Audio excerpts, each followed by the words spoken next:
There's still hope when it comes to your food plots. It doesn't matter if you haven't prepared, if your seeding's failed, if you misunderstood the timing of certain plantings, you still have a lot of time. And so I want to talk about these last minute food plots and kind of some of the steps you go through and what I would look through, because we have a lot of clients. I go to clients in September in Ohio, Michigan in August. July are a lot of Wisconsin properties. June is Michigan again. April, Michigan, go down the line. May is typically around here.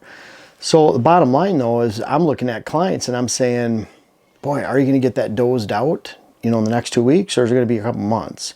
Typically it's more a couple months, or they'll say, well, it's going to be next spring, and then you get a call at the end of the year and this is what you're doing. So what I found going to clients, over 1,600 clients now during that time, is that we go over a specific set of instructions for your food plots on a recording. Basically strongly encourage you to take full notes and record it on your phone, and minimum record it on your phone, because if you just record audio, you can keep that audio for years. And so I've had people, gone to their property in January, February, and then all of a sudden September, they're like, hey, what do I do? Well, listen to the recording. And if you waited till that long and you haven't taken care of the weeds or anything else like that, the point is that we go over specific time frames. And those time frames are really critical, because if you tell me, we'll get this done in May, but it might be August or July, well, we can come up with different plans. There's always a way to skin the cat. But when you're in September and it's panic mode, we'll get into some of those right here. You get into Hail Mary, which if we're clients, it might be something totally different than we thought. I usually try to plan, I don't know about you, Dylan, but I usually they'll say, you go to a property in January and they have some new food plots established, whether it's spraying or dozing or whatever, and we'll say, okay, can you do this by May? And they'll be like, oh yeah, we're on board 100%, we're doing this. And I believe most of them you believe they're going to do this. But when I'm talking to them, I always say, well, what if you don't get it done till July? And what if you don't get it done till August? And is there a chance you don't get it done? And so we'll talk about, I don't know if you do that. I usually give them like a plan A, plan B, exactly. and like a last ditch. Like, okay, let's look at the timeline here. Let's say something gets delayed. Let's say it's too wet to get in there and get it cleared. There's different timelines to work with. So yeah, I can totally understand where you're coming from. Well, it's even clients on saying, yeah, you can take 100% of my ag. If you tell me to take it for deer, that 20 acres we're converting it to deer habitat. And although I would, you can see them doing the math in their head then. Yeah, it's like, they're like, oh, wait. So I'll say, you talked about 20 acres in that case, what about 5? Yeah. And they'll say, oh, we can even do 10 for sure. And then all of a sudden I went from 20 to 10. Yeah. You kind of work backwards. Yeah. And so that's where we do because we want clients to be successful. And if last ditch, there's Hail Mary down here, which we'll talk about it. And so there's always something that can be done. I want to talk about dates. Traditional timing for fall plots in upper Midwest, August 1st.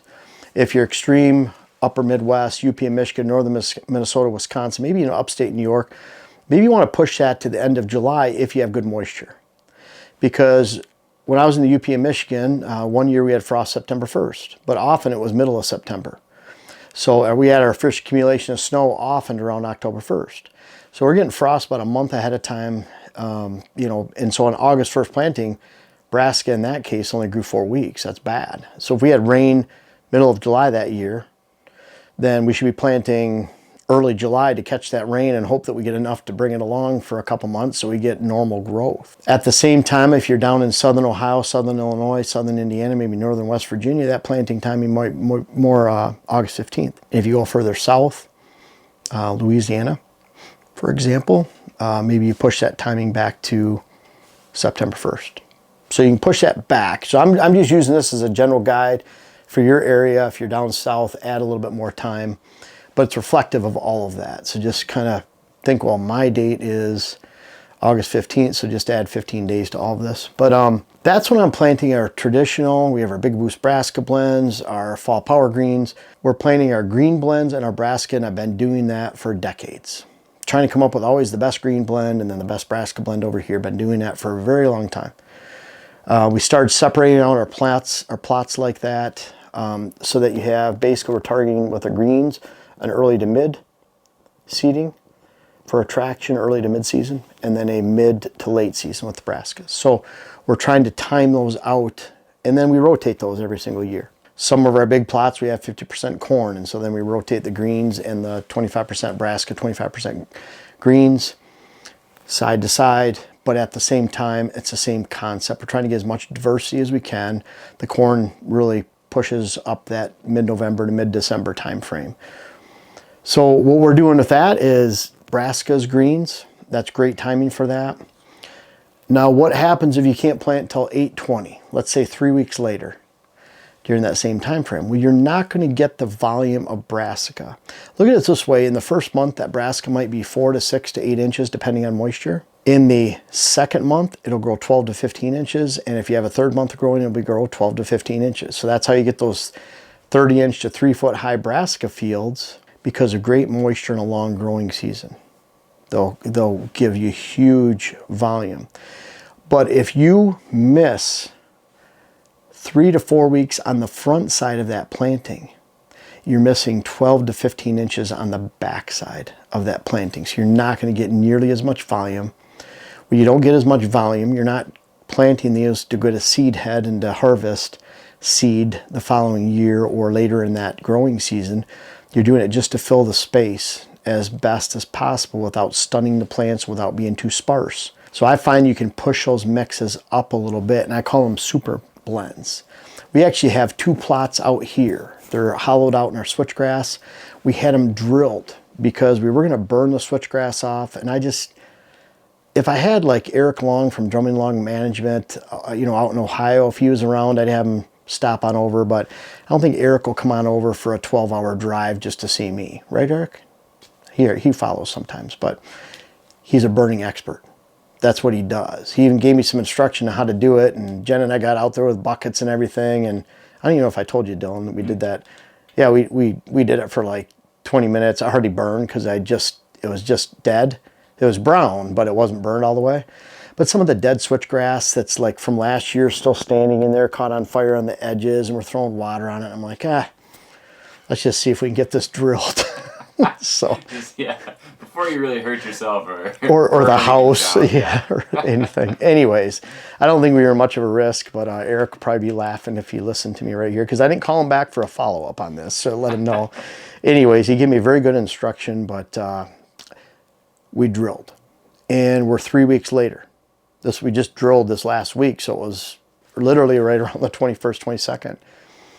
So I wanted to drill, but we're not going to get as much growth.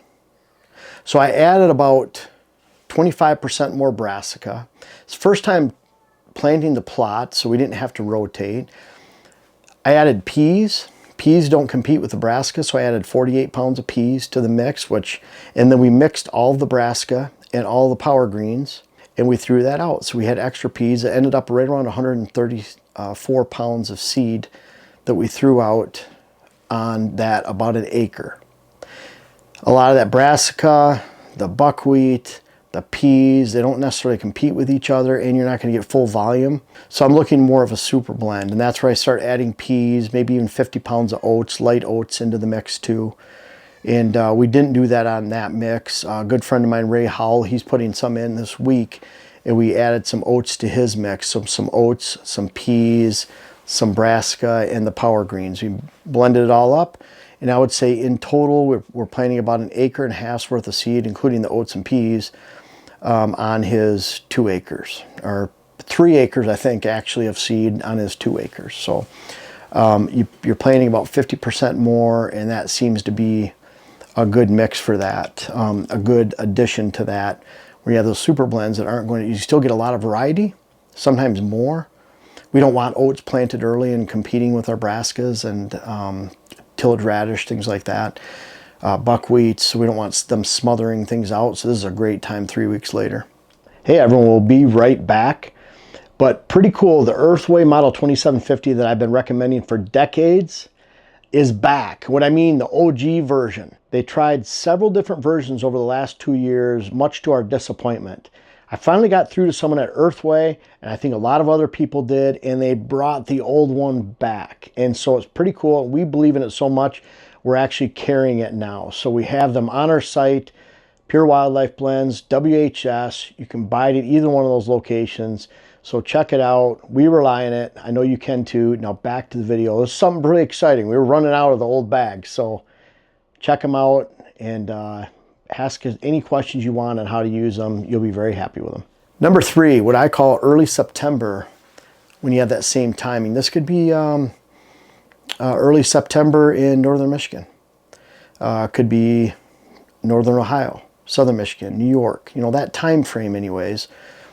Then I'm looking at a salvage blend, something hard hitting. I really like tillage radish because it's the shortest maturing brassica in the brassica family. Matures faster than rape or turnip. It's a short growing season, high volume, good base. It's an early season to mid-season planting. They eat the bulbs and the greens more early to mid-season. So it's the first brassica they eat. It's a short growing season and it puts on a lot of volume. I'll take something like that, 5 pounds per acre of tillage radish. At that time, I might add 100 pounds of oats, 100 pounds of peas. So you're getting a lot of different diversity in there. The oats aren't going to be too smothering because you're planting a month later than the traditional planting of the greens and brassica. And then I'll top dress that early October, around October 1st, with another 150 pounds of rye per acre to fill in any holes. See if you've had any kind of drought, you didn't get an immediate growth, the deer have decimated it all, whatever the reason, that rye will fill it in. And maybe you get there and it's a super thick field and you can only see 20-30% of the soil exposed. And you look down, that's all the ground you can see, then don't add the rye. But I would plan on adding it about a month later because that's more of a candy crop, especially the peas and the tillage radish that they'll hit, the young oats. Really good setup for your bow season, even if you have done nothing. Could be that you just killed the area a week ago, you're working it up, you're going to throw it down. Maybe you couldn't get to your plots, you've been disking, tilling, taking care of the soil, just get it on the ground around that time, and that's a really good salvage blend. It's still a blend. And then you get down to a plot save, total plot save. That could be even called a total plot salvage. You're trying to save that plot. Either you haven't done anything or nothing grew, deer ate it all down to the dirt, and you're just looking at it like, man, we need to do something. That's more like September 25th. When I was in the UP in Michigan, I planted a plot I talk about a lot the last weekend of September. Snowed several inches of wet snow. Got to 70 degrees the following week. Everything melted, germinated the rye, had a great field. But even then, I was putting down complete rye at that point. Now I can back up, you could try a little bit of diversity. The peas just won't grow at that time. They're not fast enough. Even tillage radish is not fast enough. So maybe I'll do a diversity blend of 100 pounds of rye, 100 pounds of oats if I want to get fancy. But definitely about 4 weeks later, 3 weeks later, I'm adding another 100. So I'd start with 100 pounds of rye, 100 pounds of oats, so 200 pounds of seed. I'd add another 200 pounds of just rye over the top of that and layer that at that time for that total plot save. So you're really pushing the line on that, getting closer to October 1st. And Hail Mary seeding, early October, UP of Michigan, you're really, really pushing it. But I'm gonna go heavy rye at that time, that far north. I'm gonna go 300 pounds of rye per acre. Rye instead of oats because oats won't germinate and grow well when there's any kind of frost and snow. So they might stay green for a while, they'll die in December. So I'm going pure rye, and rye germinates at colder temperatures, poorer soils than wheat. And so I'm looking at that time, I'm going a full 300 pounds because I'm not trying to fill volume this way with grass growth. I'm trying to fill volume of growth this way. I want lots of stems growing, so I have a lush sod base. I don't want that where they're spaced out 2 to 3 inches apart. I'm getting a taller seed head. You're not going to be able to get that. It's too late. So I'm looking for this high volume, lower, 300 pounds per acre. For you in Louisiana, that might be end of October, November 1st. Some of you have to push some of these dates when you're in the south, southeast because you have drought up until that time. So until you see those rains coming in October, you have to hold off.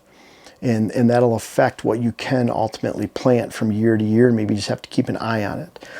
But I'd still do the Hail Mary, and that's heavy rye. And you're not going to have time to layer it after that. And really, that's about all you're planting. I mean, wheat you would do in a pinch. It just doesn't have as much oomph, doesn't grow in as poor soils, poor pH. and it doesn't germinate in as cold of temperatures. So bottom line, however you prepare the plot, whatever you've done to get it to this point, just know that you still have a lot of options going out over the next 2 months, depending on where you live, or even 3 months if you live further south. There's still a lot you can do, a lot you can get in the ground, and you can still enjoy the season. And look at it this way, like we tell our clients, don't stress about it. If you can't get to it on time, then don't worry about it. Just go to plan B or C or D, in this case, in this area. Just move on, forget about it. It's kind of like if you have your spouse wants to ride their horse over in a corner of the property. Just playing around it. Son has a dirt bike track. Whatever is going on in your property, we encourage you to have a great time. We talk about the high strategy end of it. That's more the lowest hole in the bucket, plugging that strategy in and how you hunt the land. That dictates and supersedes any type of potential success that you have on your property over your habitat improvements. So you can take a great habitat improvement property. If you hunt it poorly, you're almost in the hole even further. So really look at these opportunities coming up with food plots. Don't worry about it. Enjoy the season. Have fun. Enjoy your plots. Watch the green growth. Be very, very appropriate with what you choose for your seed blends, for the timing, and you'll have a great hunt and a great land. You'll be able to enjoy watching those beautiful fields of green this fall.